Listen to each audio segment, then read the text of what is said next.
Assalamualaikum warahmatullahi wabarakatuh.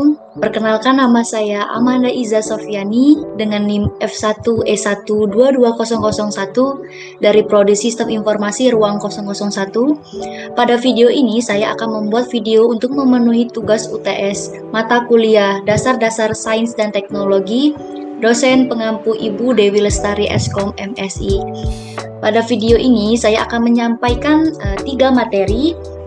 Maka pada materi pertama ini saya akan menyampaikan 4 macam pengetahuan. 4 macam pengetahuan ini menurut Burhanuddin Salam. Pertama, pengetahuan biasa, kedua, pengetahuan ilmiah, pengetahuan filsafat, dan juga pengetahuan agama. Pengetahuan biasa atau yang dikenal dengan common sense adalah pengetahuan tentang hal-hal biasa seperti pemahaman manusia. Contohnya, air digunakan untuk menyiram tanaman, musim kemarau yang panjang akan menyebabkan kekeringan. Yang kedua, pengetahuan ilmiah adalah pengetahuan yang diperoleh dengan metode tertentu melalui penelitian yang lugas dan jelas. Contohnya, bumi berputar pada porosnya. Ketiga, pengetahuan filsafat adalah pengetahuan yang diperoleh dari pemikiran yang bersifat kontemplatif, spekulatif, serta bersifat luas dan mendalam. Contohnya, hakikat manusia, hakikat Tuhan, alam semesta, dan lain sebagainya. Keempat, pengetahuan agama adalah pengetahuan yang diperoleh dari Tuhan lewat para utusannya. Pengetahuan dan kesadaran. Definisi pengetahuan sendiri adalah informasi yang didapat untuk memperoleh pemahaman, pembelajaran, dan juga pengalaman. Nah, definisi kesadaran adalah satu tingkat kesiagaan individu saat ini terhadap stimulus internal dan eksternal. Kemampuan individu mampu menghubungkan dengan lingkungan melalui panca indera dan melalui perhatian. Fungsi kesadaran sendiri digunakan dalam membuat keputusan, mengarahkan, dan memantau perilaku. Contohnya, pergi atau tidak, membersihkan ruangan, memberi obat, dan lain sebagainya. Jenis-jenis pengetahuan yaitu ada pengetahuan langsung, pengetahuan tak langsung, pengetahuan indrawi, pengetahuan konseptual, pengetahuan partikular, dan juga pengetahuan universal. Nah, di dalam pengetahuan itu terdapat sebuah pemikiran secara skeptis, subjektif, dan relatif. Definisi skeptis sendiri merupakan sikap meragukan kebenaran atau mengangguhkan persetujuan ataupun penolakan. Subjektif, pemikiran atau pernyataan yang berlandaskan pendapat atau perasaan orang yang mengungkapkannya.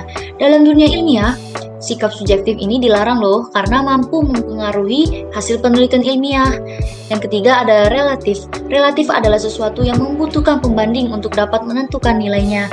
Pembanding diperlukan untuk membandingkan. Misalnya ketika Anda membeli cabai, harga relatif mahal, maka Anda harus membuktikan dengan membandingkan harga pada minggu lalu, maka data tersebut menjadi bukti bahwa kata relatif bisa diterapkan di dalamnya. Kesimpulan yang diperoleh pertama yaitu pengetahuan berperan penting bagi kehidupan manusia di berbagai bidang. Ada 4 macam pengetahuan, yaitu ada pengetahuan biasa, ilmiah, filsafat, dan agama. Kesimpulan kedua, dalam mencari pengetahuan, ada beberapa sifat pemikiran yang perlu ada, yaitu skeptis, subjektif, dan juga relatif. Mungkin sekian itu saja materi pertama, kita lanjut ke materi kedua ya. Ke materi kedua, yaitu mengenai sifat kebenaran ilmiah dan presisi. Apa sih kebenaran ilmiah itu? Kebenaran ilmiah dapat diaktualisasikan dalam pengetahuan ilmiah, atau dengan kata lain, pengetahuan disebut ilmiah karena di dalam pengetahuan terdapat suatu kebenaran yang bersifat ilmiah. Pengetahuan ilmiah bertitik tolak dari kegaguman terhadap pengalaman biasa ataupun harian. Keingintahuan yang mendalam yang diwujudkan dalam berbagai pertanyaan. Pertanyaan-pertanyaan tersebut selanjutnya diikuti dengan dilakukannya sejumlah penyelidikan. Serangkaian proses ilmiah tersebut melahirkan kebenaran ilmiah yang dinyatakan dalam pengetahuan ataupun sains. Apakah kebenaran ilmiah dapat dijadikan ilmu dan bagaimana cara mendapatkannya? Jawabannya yang pertama, kebenaran ilmiah dapat dijadikan ilmu jika memenuhi 4 syarat, yaitu pertama, objektif, kedua, metodologis, ketiga, universal, dan keempat, sistematis. Jawaban kedua, cara mendapatkan kebenaran ilmiah adalah dengan melakukan proses penelitian dan penalaran logika ilmiah dengan pengujian melalui pendekatan pragmatis, koresponden, dan koheren. Hal-hal yang harus diperhatikan dalam kebenaran ilmiah. Kebenaran ilmiah sebagai kebijaksanaan memiliki artian apa yang dianggap benar haruslah bermanfaat, memajukan, dan memiliki nilai positif menjadi prioritas utama. Tanggung jawab, moral, dan kebenaran ilmiah. Kebenaran ilmiah sangat membantu peradaban manusia dari bidang kesehatan hingga teknologi. Bahkan pada pendidikan, akan tetapi tidak sedikit orang yang melencengkan hal tersebut. Teori-teori kebenaran terbagi menjadi 10, yaitu teori kebenaran menjelaskan fenomena secara ilmiah. Yang pertama ada teori koherensi atau konsistensi, kedua teori korespondensi, ketiga teori pragmatis, keempat teori performatif, kelima teori konsensus, keenam teori kebenaran, ketujuh teori kebenaran secara semantis. Yang keenam tadi teori kebenaran sintakis, yang kedelapan teori kebenaran non-deskripsi, 9 teori kebenaran logik, 10 agama sebagai teori kebenaran. Sifat-sifat kebenaran ilmiah terbagi 3. Yang pertama, struktur kebenaran ilmiah yang rasional logis. Struktur kebenaran ilmiah yang rasional logis adalah kebenaran ilmiah selalu dicapai berdasarkan kesimpulan yang logis dan rasional dari proposisi atau premis tertentu. Yang kedua, sifat empiris dan kebenaran ilmiah. Sifat empiris dari kebenaran ilmiah adalah kebenaran yang perlu diuji dengan kenyataan yang ada. Yang ketiga, sifat pragmatis. Sifat pragmatis adalah dapat menggabungkan kedua sifat kebenaran, dalam arti kalau sebuah pernyataan dianggap benar secara logis dan empiris, maka pernyataan tersebut juga harus berguna dalam kehidupan manusia, yaitu memecahkan masalah hidup manusia. Kebenaran suatu pernyataan harus bersifat fungsional dalam kehidupan praktis. Presisi. Kita akan membahas presisi, yaitu dalam KBBI memiliki arti ketepatan, ketelitian, yang mana sifat kebenaran ilmiah ini harus tepat dan juga teliti dan sebelumnya sudah melakukan pencarian, penelitian terkait apa yang dicari. Nah, kita bisa menyebutkan bahwa yang pertama, kebenaran ilmiah adalah suatu kebenaran yang ada di dalam sebuah pengetahuan dan dapat dijadikan ilmu dengan memperhatikan kebijaksanaan serta tanggung jawab dan moral.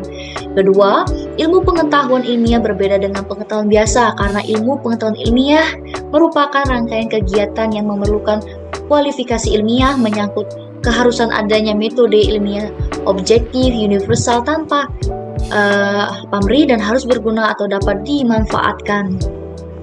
Yang ketiga, peran filsafat ilmu sebagai kontrol terhadap ilmu akan lebih memberi arti dan makna kebenaran yang dikandungnya dalam menghadapi zaman modern sekarang ini yang kian mengkikis nilai-nilai kemanusiaan dan moral. Nilai-nilai tersebut harus ditelaah secara filsafati, tidak hanya terbatas faktawi dan khusus, tetapi juga yang non-faktawi bahkan lebih. Mungkin itu saja materi kedua ini, kita lanjut ke materi ketiga. Lanjut ke materi yang ketiga, yaitu hukum dan teori ilmiah, teori dan hukum ilmiah. Yang pertama, saya akan membahas mengenai hukum dan teori ilmiah. Definisi hukum ilmiah. Hukum ilmiah adalah hubungan sebab akibat antara peristiwa yang satu dengan peristiwa lainnya. Setiap hukum ilmiah bagaimanapun tetap mengandung unsur hipotesis walaupun bersifat lebih pasti. Selalu saja kebenaran bersifat sementara atau tidak definitif, selalu ada kemungkinan. Yang ketiga, definisi teori ilmiah itu juga merupakan teori ilmiah adalah sekumpulan pernyataan yang berhubungan dan didukung dengan baik. Teori ini menjelaskan suatu kerangka koheren yang sesuai data pengamatan. Secara umum, teori dapat berarti konjektur, opini, atau spekulasi yang tidak mempunyai dasar-dasar fakta maupun prediksi yang dapat diuji kebenarannya. Yang selanjutnya akan dibahas mengenai analogi hukum ilmiah. Dengan kata lain, kalau dalam bentuk hipotesis masih merupakan sebuah dugaan bahwa ada hubungan sebab akibat antara A dan B, dalam bentuk hukum, hubungan sebab akibat itu terbukti benar. Sebaliknya, jika A dan B masih kadang-kadang saja, berarti hubungan A dan B merupakan hubungan hukum ilmiah. Ciri-ciri teori ilmiah, yaitu Oh ya, catatan, Bill Newton Smith telah mengidentifikasi 8 ciri teori ilmiah yang mampu digunakan untuk memberikan penjelasan dengan baik, yaitu ada observational nesting, versatility, track record, inter-theory support, smoothness, internal consistency, compatibility with file ground, metaphysical beliefs. Terus yang kedua akan dibahas mengenai terbentuknya hukum ilmiah. Proses terbentuknya hukum ilmiah. Sifat hukum ilmiah atau ilmu alamiah itu satu bersifat netral, universal, dan ketiga sifat lebih pasti. Secara historis, hukum sains dilakukan melalui percobaan secara ilmiah. Secara pasti, hukum tidak sama dengan hipotesis. Hipotesis merupakan langkah perumusan teori dan hukum. Tahap merumuskan hipotesis mengacu pada hukum lain yang sedang berlaku saat itu, karena tidak ada hukum yang lahir secara tiba-tiba tanpa adanya hukum lain yang mendukungnya. Ada juga hukum tersebut dibuat atas dasar pemikiran yang bersifat kritis. Yang ketiga akan dibahas mengenai teori dan hukum ilmiah. Teori dan hukum ilmiah.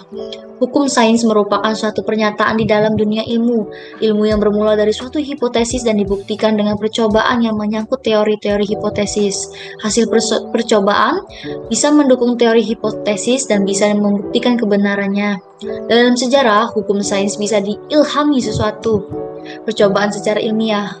Berada juga, hukum tersebut dibuat atas dasar konsep yang kritis atau dengan sesuatu kondisi coba-coba, bahkan atas sesuatu ketidaksengajaan atau kebetulan. Teori hukum. Teori hukum merupakan hukum dengan filsafat hukum, ilmu hukum, hukum normatif, dan hukum positif. Ada yang menyamakan antara filsafat hukum dengan teori hukum. Menurut Imre Lakatos, teori adalah hasil pemikiran yang tidak akan musnah dan hilang begitu saja.